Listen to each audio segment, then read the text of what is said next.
ದೆಹಲಿ ಸ್ಫೋಟದ ಹಿಂದೆ Jaish A Mohammed link ಬಹಳ ಸೂಕ್ತವಾಗಿ ಎಸ್ಕೆ ಉಮೇಶ್ ಅವರು ವಿವರವಾಗಿ ಹೇಳ್ತಾ ಇದ್ರು. ಅನ್ಸರ್ ಫಜ್ವತ್ ಉಲ್ ಹಿಂದ್ ಸಂಘಟನೆ ಕಟ್ಟಿದ್ದ ಕಾಶ್ಮೀರಿ ಯುವಕರು ಈ ಸಂಘಟನೆಗೆ ಬೆಂಬಲ ಕೊಟ್ಟಿದ್ದು ಜೈಷ್ ಎ ಮೊಹಮ್ಮದ್. ಆದಿಲ್ ಮುಜಾಮಿಲ್ ಅನ್ನುವಂತಹ ಯುವಕರು ಈ ಸಂಘಟನೆಗೆ ಸೇರಿದಂತವರು. ಅವರನ್ನ ನಿನ್ನೆಷ್ಟೇ ಎನ್ಐಎ ವಶಕ್ಕೆ ಪಡೆದಿದೆ. ಅವರ ಜೊತೆಗೆ ಈ ಡಾಕ್ಟರ್ ಉಮರ್ ಸಂಪರ್ಕದಲ್ಲಿ ಇದ್ದ ಆತ ಎಸ್ಕೇಪ್ ಆಗಿ ಸ್ಫೋಟಕಗಳನ್ನ ಒಂದು ಕಾರಿಗೆ ತುಂಬಿಕೊಂಡು ದೆಹಲಿಗೆ ಬಂದಿದ್ದಾನೆ. ದೆಹಲಿ ಕೆಂಪುಕೋಟೆ ಬಳಿಯ ಸ್ಫೋಟಕ್ಕೆ ಸಂಬಂಧಪಟ್ಟಂತೆ ಸಾಕಷ್ಟು ಮಾಹಿತಿಗಳು ಅನ್ಫೋಲ್ಡ್ ಆಗ್ತಾನೆ ಇದೆ. ಜೈಷ್ ಎ ಮೊಹಮ್ಮದ್ ಬೆಂಬಲಿತ ಒಂದು ಉಗ್ರ ಕೃತ್ಯ ಇದು ಅನ್ನುವಂಥದ್ದು ಮೇಲ್ನೋಟಕ್ಕೆ ಗೊತ್ತಾಗುತ್ತೆ ಅಂತ ಈಗ ತಾನೇ ಹಿರಿಯ ನಿವೃತ್ತ ಪೊಲೀಸ್ ಅಧಿಕಾರಿ ಎಸ್ಕೆ ಉಮೇಶ್ ಅವರು ಹೇಳ್ತಾ ಇದ್ರು. ಸೊ ಆ ಸ್ಥಳದ ಈ ಕ್ಷಣದ ದೃಶ್ಯವನ್ನ ಕೂಡ ನಿಮ್ಮ ರಿಪಬ್ಲಿಕ್ ಕನ್ನಡ ಕೊಡ್ತಾ ಇದೆ. ಅಲ್ಲಿ ಈ ಕ್ಷಣ ಯಾವ ರೀತಿಯಲ್ಲಿ ಸೆಕ್ಯೂರಿಟಿ ಇದೆ ಅನ್ನುವಂಥ ಎಲ್ಲಾ ದೃಶ್ಯಗಳು ರೈಟ್ ನಮ್ಮ ಜೊತೆ ಎಸ್ಕೆ ಉಮೇಶ್ ಅವರಿದ್ದಾರೆ. ಎಸ್ಕೆ ಉಮೇಶ್ ಅವರೇ, ಈಗ ಎನ್ಐಎ ಅಥವಾ ಈಗ next action course of action ಗೃಹ ಇಲಾಖೆಯಿಂದ ಯಾವ ರೀತಿನಲ್ಲಿರುತ್ತೆ, ಏನ್ ಮಾಡ್ತಾರೆ? ಈಗ ಮೀಟಿಂಗ್ ಇದೆ 9:00 ಶುರುವಾಗಿರ್ಬೇಕು ಮೋಸ್ಟ್ಲಿ. ಸೊ ಹೇಗಿರುತ್ತೆ ಇದು? ಜೈಷ್ ಇ ಮೊಹಮ್ಮದ್ ಅಂದ್ರೆ ಪಾಕಿಸ್ತಾನ ಜೊತೆ ಎಷ್ಟು ನಿಕಟ ಸಂಪರ್ಕ ಹೊಂದಿತ್ತು ಅನ್ನೋದು ಬಹಳ ಇಂಪಾರ್ಟೆಂಟ್ ಫ್ಯಾಕ್ಟರ್. ಈಗ ಅದು ಏನೇನ್ ಪ್ರೂವ್ ಆಗಿದೆ, ಆ ದೇಶದ ಜೊತೆ ಇವಾಗ ಏನೇನ್ ಪ್ರೂವ್ ಆಗಿದೆ, ಮತ್ತೆ ಎಷ್ಟು ಮಟ್ಟದ ನಮಗೆ ಡಾಕ್ಯುಮೆಂಟೇಶನ್ಸ್ ಗಳು ಈಗ ಅವೈಲಬಲ್ ಆಗಿದೆ ಇದುವರೆಗೂ. ಜೈಷ್ ಇ ಮೊಹಮ್ಮದ್ ಜೊತೆ ಈ ಒಂದು ಕೃತ್ಯ ನಡೆಸೋದಕ್ಕೂ ಮತ್ತೆ ಇಷ್ಟೊಂದು ಸ್ಫೋಟಕ ವಸ್ತುಗಳು ಬಂದಿರುವಂತ ಎಲ್ಲಿ ಸೋರ್ಸಸ್ ಆಫ್ ಇವನ್ನೆಲ್ಲ ನಾವು ಹುಡುಕಬೇಕಾಗ್ತದೆ. ಸಡನ್ ತೀರ್ಮಾನಗಳು ಈಗಾಗಲೇ ತಗೋಬಿಡಕ್ಕಾಗಲ್ಲ. ಈ ಸ್ಫೋಟಕಗಳು ಬಂದಿರತಕ್ಕಂಥದ್ದು ಒತ್ತು ತಂದವರು ಮತ್ತೆ ಎಲ್ಲಿಂದ ಬಂತು, ಆ ಹೆಡ್ ಕ್ವಾರ್ಟರ್ ಯಾವುದು, ಮತ್ತೆ ಅದರ ಜೊತೆನೆಲ್ಲ ಅಸೋಸಿಯೇಟ್ ಮಾಡಿದವರು ಯಾರು, ಇದನ್ನೆಲ್ಲ ಪೂರ್ಣ ಪ್ರಮಾಣದಲ್ಲಿ ಇವನ್ನೆಲ್ಲರನ್ನು ಭೇದಿಸಿದ ನಂತರ ಒಂದು ತೀರ್ಮಾನಕ್ಕೆ ಬರ್ಬೋದು. ಇದೊಂದು ಟೆರರ್ ಆಕ್ಟ್, ಇದು ಮಾಡಿರ್ತಕ್ಕಂಥದ್ದು ಪಾಕಿಸ್ತಾನದವರ ಒಂದು ಬೆಂಬಲಿತದಿಂದಾನೇ ಆಗಿದೆ ಅಂತ ಅನ್ನುವಂಥದ್ದಾದಾಗ ಬೇರೆ ತೀರ್ಮಾನಗಳು ನನ್ನ ಲೆಕ್ಕದಲ್ಲಿ ಮೇಲ್ಮಟ್ಟಕ್ಕಾಗ್ತದೆ. ಅಲ್ಲಿವರೆಗೂ ಇದು ಪೂರ್ಣ ತನಿಖೆ ಆಗಿ ಸಂಪೂರ್ಣವಾಗಿ ಅವ್ರ ಮೇಲೆ ಎಸ್ಟಾಬ್ಲಿಷ್ ಆಗ್ತಕ್ಕಂಥ ಕಾರ್ಯಕ್ರಮ ಆಗಬೇಕು. ಸರ್, ಹೇಗಾಗಿದೆ ಅಂದ್ರೆ ಪುಲ್ವಾಮಾ ದಾಳಿಯ ನಂತರದಲ್ಲಿ ಈಗ ಭಾರತೀಯರಿಗೆ ಎಲ್ಲರಿಗೂ, ನಮ್ಮ ದೇಶ ಅಂತ ನೋಡೋರು ಎಲ್ಲರಿಗೂ ಇಂಥವೆಲ್ಲ ನೋಡಿದ್ರೆ ರಕ್ತ ಕುದಿಯುತ್ತೆ. ಯಾರು ತಡ್ಕೊಳಕ್ ರೆಡಿ ಇಲ್ಲ ಮೊದ್ಲಿನ ತರ. 100 ಜನ ಸತ್ರು, 200 ಜನ ಸತ್ರು, ಅಲ್ಲಿ ಬಾಂಬ್ ಬ್ಲಾಸ್ಟ್ ಆಯ್ತು, ಇಲ್ಲಿ ದಿನ ಆಗ್ತಿರುತ್ತೆ ಬಿಡು, ನಾವೇನ್ ಮಾಡೋಣ, ಈ ಮನಸ್ಥಿತಿ ಇಲ್ಲ ಇವಾಗ. ಅದ್ ಹೆಂಗೆ ನಮ್ಮ ದೇಶದ ಮೇಲೆ ಹಿಂಗ ಅಟ್ಯಾಕ್ ಮಾಡ್ತಾರೆ, ಅವ್ರನ್ನ ನೋಡ್ಕೋತೀವಿ ಅನ್ನೋ ಮನಸ್ಥಿತಿ ಇದೆ ಇವಾಗ. ಸೊ ಈಗ ಅಂದ್ರೆ ಆಪರೇಷನ್ ಸಿಂಧೂರದ ನಂತರ ಇದು ಮುಂದುವರೆದಿದೆ, ಒಂಥರ ಯುದ್ಧನೇ ಅಂತ ಹೇಳ್ಬೋದು. ಆಲ್ರೈಟ್, ಇನ್ನಷ್ಟು ಮಾಹಿತಿಯನ್ನು ತಗೊಳ್ತೀನಿ ನಿಮ್ ಜೊತೆ. ದೆಹಲಿ ಸ್ಫೋಟದ ಹಿಂದೆ ಜೈಷ್ ಎ ಮೊಹಮ್ಮದ್ ಲಿಂಕ್ ಬಹಳ ಸೂಕ್ತವಾಗಿ ಎಸ್ಕೆ ಉಮೇಶ್ ಅವರು ವಿವರವಾಗಿ ಹೇಳ್ತಾ ಇದ್ರು. ಅನ್ಸರ್ ಫಜ್ವತ್ ಉಲ್ ಹಿಂದ್ ಸಂಘಟನೆ ಕಟ್ಟಿದ್ದ ಕಾಶ್ಮೀರಿ ಯುವಕರು ಈ ಸಂಘಟನೆಗೆ ಬೆಂಬಲ ಕೊಟ್ಟಿದ್ದು ಜೈಷ್ ಎ ಮೊಹಮ್ಮದ್. ಆದಿಲ್ ಮುಜಾಮಿಲ್ ಅನ್ನುವಂತಹ ಯುವಕರು ಈ ಸಂಘಟನೆಗೆ ಸೇರಿದಂತವರು. ಅವರನ್ನ ನಿನ್ನೆಷ್ಟೇ ಎನ್ಐಎ ವಶಕ್ಕೆ ಪಡೆದಿದೆ. ಅವರ ಜೊತೆಗೆ ಈ ಡಾಕ್ಟರ್ ಉಮರ್ ಸಂಪರ್ಕದಲ್ಲಿ ಇದ್ದ ಆತ ಎಸ್ಕೇಪ್ ಆಗಿ ಸ್ಫೋಟಕಗಳನ್ನ ಒಂದು ಕಾರಿಗೆ ತುಂಬಿಕೊಂಡು ದೆಹಲಿಗೆ ಬಂದಿದ್ದಾನೆ. ದೆಹಲಿ ಕೆಂಪುಕೋಟೆ ಬಳಿಯ ಸ್ಫೋಟಕ್ಕೆ ಸಂಬಂಧಪಟ್ಟಂತೆ ಸಾಕಷ್ಟು ಮಾಹಿತಿಗಳು ಅನ್ಫೋಲ್ಡ್ ಆಗ್ತಾನೆ ಇದೆ. ಜೈಷ್ ಎ ಮೊಹಮ್ಮದ್ ಬೆಂಬಲಿತ ಒಂದು ಉಗ್ರ ಕೃತ್ಯ ಇದು ಅನ್ನುವಂಥದ್ದು ಮೇಲ್ನೋಟಕ್ಕೆ ಗೊತ್ತಾಗುತ್ತೆ ಅಂತ ಈಗ ತಾನೇ ಹಿರಿಯ ನಿವೃತ್ತ ಪೊಲೀಸ್ ಅಧಿಕಾರಿ ಎಸ್ಕೆ ಉಮೇಶ್ ಅವರು ಹೇಳ್ತಾ ಇದ್ರು.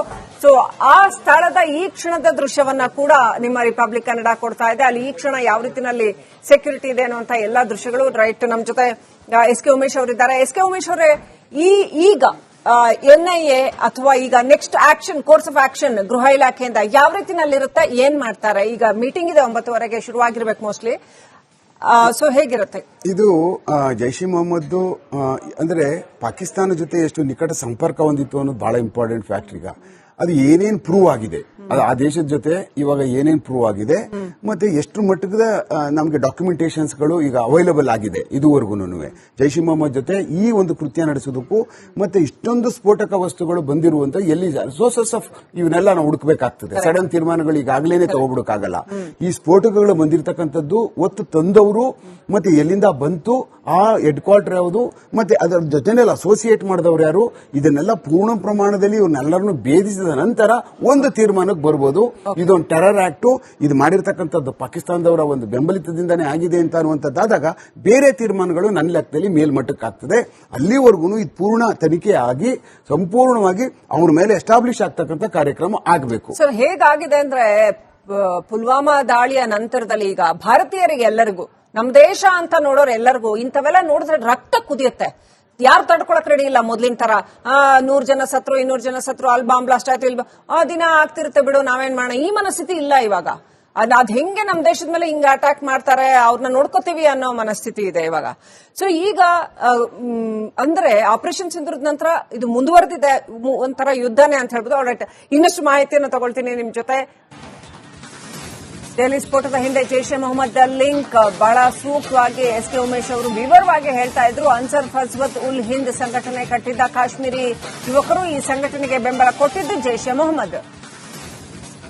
ಆದಿಲ್ ಮುಜಾಮಿಲ್ ಅನ್ನುವಂತಹ ಯುವಕರು ಈ ಸಂಘಟನೆಗೆ ಸೇರಿದಂತವರು. ಅವರನ್ನ ನಿನ್ನೆಷ್ಟೇ ಎನ್ಐಎ ವಶಕ್ಕೆ ಪಡೆದಿದೆ. ಅವರ ಜೊತೆಗೆ ಈ ಡಾಕ್ಟರ್ ಉಮರ್ ಸಂಪರ್ಕದಲ್ಲಿ ಇದ್ದ ಆತ ಎಸ್ಕೇಪ್ ಆಗಿ ಸ್ಫೋಟಕಗಳನ್ನ ಒಂದು ಕಾರಿಗೆ ತುಂಬಿಕೊಂಡು ದೆಹಲಿಗೆ ಬಂದಿದ್ದಾನೆ. ದೆಹಲಿ ಕೆಂಪುಕೋಟೆ ಬಳಿಯ ಸ್ಫೋಟಕ್ಕೆ ಸಂಬಂಧಪಟ್ಟಂತೆ ಸಾಕಷ್ಟು ಮಾಹಿತಿಗಳು ಅನ್ಫೋಲ್ಡ್ ಆಗ್ತಾನೆ ಇದೆ. ಜೈಷ್ ಎ ಮೊಹಮ್ಮದ್ ಬೆಂಬಲಿತ ಒಂದು ಉಗ್ರ ಕೃತ್ಯ ಇದು ಅನ್ನುವಂಥದ್ದು ಮೇಲ್ನೋಟಕ್ಕೆ ಗೊತ್ತಾಗುತ್ತೆ ಅಂತ ಈಗ ತಾನೇ ಹಿರಿಯ ನಿವೃತ್ತ ಪೊಲೀಸ್ ಅಧಿಕಾರಿ ಎಸ್ ಕೆ ಉಮೇಶ್ ಅವರು ಹೇಳ್ತಾ ಇದ್ರು. ಸೊ ಆ ಸ್ಥಳದ ಈ ಕ್ಷಣದ ದೃಶ್ಯವನ್ನ ಕೂಡ ನಿಮ್ಮ ರಿಪಬ್ಲಿಕ್ ಕನ್ನಡ ಕೊಡ್ತಾ ಇದೆ. ಅಲ್ಲಿ ಈ ಕ್ಷಣ ಯಾವ ರೀತಿಯಲ್ಲಿ ಸೆಕ್ಯೂರಿಟಿ ಇದೆ ಅನ್ನುವಂತ ಎಲ್ಲಾ ದೃಶ್ಯಗಳು. ರೈಟ್, ನಮ್ಮ ಜೊತೆ ಎಸ್ ಕೆ ಉಮೇಶ್ ಅವರಿದ್ದಾರೆ. ಎಸ್ ಕೆ ಉಮೇಶ್ ಅವರೇ, ಈಗ ಎನ್ಐಎ ಅಥವಾ ಈಗ next action, course of action ಗೃಹ ಇಲಾಖೆಯಿಂದ ಯಾವ ರೀತಿನಲ್ಲಿರುತ್ತೆ, ಏನ್ ಮಾಡ್ತಾರೆ? ಈಗ ಮೀಟಿಂಗ್ ಇದೆ 9:00 ಶುರುವಾಗಿರ್ಬೇಕು ಮೋಸ್ಟ್ಲಿ. ಸೊ ಹೇಗಿರುತ್ತೆ ಇದು? ಜೈಷ್ ಇ ಮೊಹಮ್ಮದ್ ಅಂದ್ರೆ ಪಾಕಿಸ್ತಾನ ಜೊತೆ ಎಷ್ಟು ನಿಕಟ ಸಂಪರ್ಕ ಹೊಂದಿತ್ತು ಅನ್ನೋದು ಬಹಳ ಇಂಪಾರ್ಟೆಂಟ್ ಫ್ಯಾಕ್ಟರ್. ಈಗ ಅದು ಏನೇನ್ ಪ್ರೂವ್ ಆಗಿದೆ, ಆ ದೇಶದ ಜೊತೆ ಇವಾಗ ಏನೇನ್ ಪ್ರೂವ್ ಆಗಿದೆ, ಮತ್ತೆ ಎಷ್ಟು ಮಟ್ಟದ ನಮಗೆ ಡಾಕ್ಯುಮೆಂಟೇಶನ್ಸ್ ಗಳು ಈಗ ಅವೈಲಬಲ್ ಆಗಿದೆ ಇದುವರೆಗೂ. ಜೈಷ್ ಇ ಮೊಹಮ್ಮದ್ ಜೊತೆ ಈ ಒಂದು ಕೃತ್ಯ ನಡೆಸೋದಕ್ಕೂ ಮತ್ತೆ ಇಷ್ಟೊಂದು ಸ್ಫೋಟಕ ವಸ್ತುಗಳು ಬಂದಿರುವಂತ ಎಲ್ಲಿ ಸೋರ್ಸಸ್ ಆಫ್ ಇವನ್ನೆಲ್ಲ ನಾವು ಹುಡುಕಬೇಕಾಗ್ತದೆ. ಸಡನ್ ತೀರ್ಮಾನಗಳು ಈಗಾಗಲೇ ತಗೋಬಿಡಕ್ಕಾಗಲ್ಲ. ಈ ಸ್ಫೋಟಕಗಳು ಬಂದಿರತಕ್ಕಂಥದ್ದು ಒತ್ತು ತಂದವರು ಮತ್ತೆ ಎಲ್ಲಿಂದ ಬಂತು, ಆ ಹೆಡ್ ಕ್ವಾರ್ಟರ್ ಯಾವುದು, ಮತ್ತೆ ಅದರ ಜೊತೆನೆಲ್ಲ ಅಸೋಸಿಯೇಟ್ ಮಾಡಿದವರು ಯಾರು, ಇದನ್ನೆಲ್ಲ ಪೂರ್ಣ ಪ್ರಮಾಣದಲ್ಲಿ ಇವನ್ನೆಲ್ಲರನ್ನು ಭೇದಿಸಿದ ನಂತರ ಒಂದು ತೀರ್ಮಾನಕ್ಕೆ ಬರ್ಬೋದು. ಇದೊಂದು ಟೆರರ್ ಆಕ್ಟ್, ಇದು ಮಾಡಿರ್ತಕ್ಕಂಥದ್ದು ಪಾಕಿಸ್ತಾನದವರ ಒಂದು ಬೆಂಬಲಿತದಿಂದಾನೇ ಆಗಿದೆ ಅಂತ ಅನ್ನುವಂಥದ್ದಾದಾಗ ಬೇರೆ ತೀರ್ಮಾನಗಳು ನನ್ನ ಲೆಕ್ಕದಲ್ಲಿ ಮೇಲ್ಮಟ್ಟಕ್ಕಾಗ್ತದೆ. ಅಲ್ಲಿವರೆಗೂ ಇದು ಪೂರ್ಣ ತನಿಖೆ ಆಗಿ ಸಂಪೂರ್ಣವಾಗಿ ಅವ್ರ ಮೇಲೆ ಎಸ್ಟಾಬ್ಲಿಷ್ ಆಗ್ತಕ್ಕಂಥ ಕಾರ್ಯಕ್ರಮ ಆಗಬೇಕು. ಸರ್, ಹೇಗಾಗಿದೆ ಅಂದ್ರೆ ಪುಲ್ವಾಮಾ ದಾಳಿಯ ನಂತರದಲ್ಲಿ ಈಗ ಭಾರತೀಯರಿಗೆ ಎಲ್ಲರಿಗೂ, ನಮ್ಮ ದೇಶ ಅಂತ ನೋಡೋರು ಎಲ್ಲರಿಗೂ ಇಂಥವೆಲ್ಲ ನೋಡಿದ್ರೆ ರಕ್ತ ಕುದಿಯುತ್ತೆ. ಯಾರು ತಡ್ಕೊಳಕ್ ರೆಡಿ ಇಲ್ಲ ಮೊದ್ಲಿನ ತರ. 100 ಜನ ಸತ್ರು, 200 ಜನ ಸತ್ರು, ಅಲ್ಲಿ ಬಾಂಬ್ ಬ್ಲಾಸ್ಟ್ ಆಯ್ತು, ಇಲ್ಲಿ ಆ ದಿನ ಆಗ್ತಿರುತ್ತೆ ಬಿಡು, ನಾವೇನ್ ಮಾಡೋಣ, ಈ ಮನಸ್ಥಿತಿ ಇಲ್ಲ ಇವಾಗ. ಅದ್ ಹೆಂಗೆ ನಮ್ ದೇಶದ ಮೇಲೆ ಹಿಂಗ ಅಟ್ಯಾಕ್ ಮಾಡ್ತಾರೆ, ಅವ್ರನ್ನ ನೋಡ್ಕೋತೀವಿ ಅನ್ನೋ ಮನಸ್ಥಿತಿ ಇದೆ ಇವಾಗ. ಸೊ ಈಗ ಅಂದ್ರೆ ಆಪರೇಷನ್ ಸಿಂಧೂರದ ನಂತರ ಇದು ಮುಂದುವರೆದಿದೆ, ಒಂಥರ ಯುದ್ಧನೇ ಅಂತ ಹೇಳ್ಬೋದು. ಆಲ್ರೈಟ್, ಇನ್ನಷ್ಟು ಮಾಹಿತಿಯನ್ನು ತಗೊಳ್ತೀನಿ ನಿಮ್ ಜೊತೆ. ದೆಹಲಿ ಸ್ಫೋಟದ ಹಿಂದೆ ಜೈಷ್ ಎ ಮೊಹಮ್ಮದ್ ಲಿಂಕ್ ಬಹಳ ಸೂಕ್ತವಾಗಿ ಎಸ್ ಕೆ ಉಮೇಶ್ ಅವರು ವಿವರವಾಗಿ ಹೇಳ್ತಾ ಇದ್ರು. ಅನ್ಸರ್ ಫಜ್ವತ್ ಉಲ್ ಹಿಂದ್ ಸಂಘಟನೆ ಕಟ್ಟಿದ್ದ ಕಾಶ್ಮೀರಿ ಯುವಕರು ಈ ಸಂಘಟನೆಗೆ ಬೆಂಬಲ ಕೊಟ್ಟಿದ್ದು ಜೈಷ್ ಎ ಮೊಹಮ್ಮದ್. ಆದಿಲ್ ಮುಜಾಮಿಲ್ ಅನ್ನುವಂತಹ ಯುವಕರು ಈ ಸಂಘಟನೆಗೆ ಸೇರಿದಂತವರು. ಅವರನ್ನ ನಿನ್ನೆಷ್ಟೇ ಎನ್ಐಎ ವಶಕ್ಕೆ ಪಡೆದಿದೆ. ಅವರ ಜೊತೆಗೆ ಈ ಡಾಕ್ಟರ್ ಉಮರ್ ಸಂಪರ್ಕದಲ್ಲಿ ಇದ್ದ ಆತ ಎಸ್ಕೇಪ್ ಆಗಿ ಸ್ಫೋಟಕಗಳನ್ನ ಒಂದು ಕಾರಿಗೆ ತುಂಬಿಕೊಂಡು ದೆಹಲಿಗೆ ಬಂದಿದ್ದಾನೆ. ದೆಹಲಿ ಕೆಂಪುಕೋಟೆ ಬಳಿಯ ಸ್ಫೋಟಕ್ಕೆ ಸಂಬಂಧಪಟ್ಟಂತೆ ಸಾಕಷ್ಟು ಮಾಹಿತಿಗಳು ಅನ್ಫೋಲ್ಡ್ ಆಗ್ತಾನೆ ಇದೆ. ಜೈಷ್ ಎ ಮೊಹಮ್ಮದ್ ಬೆಂಬಲಿತ ಒಂದು ಉಗ್ರ ಕೃತ್ಯ ಇದು ಅನ್ನುವಂಥದ್ದು ಮೇಲ್ನೋಟಕ್ಕೆ ಗೊತ್ತಾಗುತ್ತೆ ಅಂತ ಈಗ ತಾನೇ ಹಿರಿಯ ನಿವೃತ್ತ ಪೊಲೀಸ್ ಅಧಿಕಾರಿ ಎಸ್ ಕೆ ಉಮೇಶ್ ಅವರು ಹೇಳ್ತಾ ಇದ್ರು. ಸೊ ಆ ಸ್ಥಳದ ಈ ಕ್ಷಣದ ದೃಶ್ಯವನ್ನ ಕೂಡ ನಿಮ್ಮ ರಿಪಬ್ಲಿಕ್ ಕನ್ನಡ ಕೊಡ್ತಾ ಇದೆ. ಅಲ್ಲಿ ಈ ಕ್ಷಣ ಯಾವ ರೀತಿಯಲ್ಲಿ ಸೆಕ್ಯೂರಿಟಿ ಇದೆ ಅನ್ನುವಂತ ಎಲ್ಲಾ ದೃಶ್ಯಗಳು. ರೈಟ್, ನಮ್ಮ ಜೊತೆ ಎಸ್ ಕೆ ಉಮೇಶ್ ಅವರಿದ್ದಾರೆ. ಎಸ್ ಕೆ ಉಮೇಶ್ ಅವರೇ, ಈಗ ಎನ್ಐಎ ಅಥವಾ ಈಗ next action, course of action ಗೃಹ ಇಲಾಖೆಯಿಂದ ಯಾವ ರೀತಿನಲ್ಲಿರುತ್ತೆ, ಏನ್ ಮಾಡ್ತಾರೆ? ಈಗ ಮೀಟಿಂಗ್ ಇದೆ 9:00 ಶುರುವಾಗಿರ್ಬೇಕು ಮೋಸ್ಟ್ಲಿ. ಸೊ ಹೇಗಿರುತ್ತೆ ಇದು?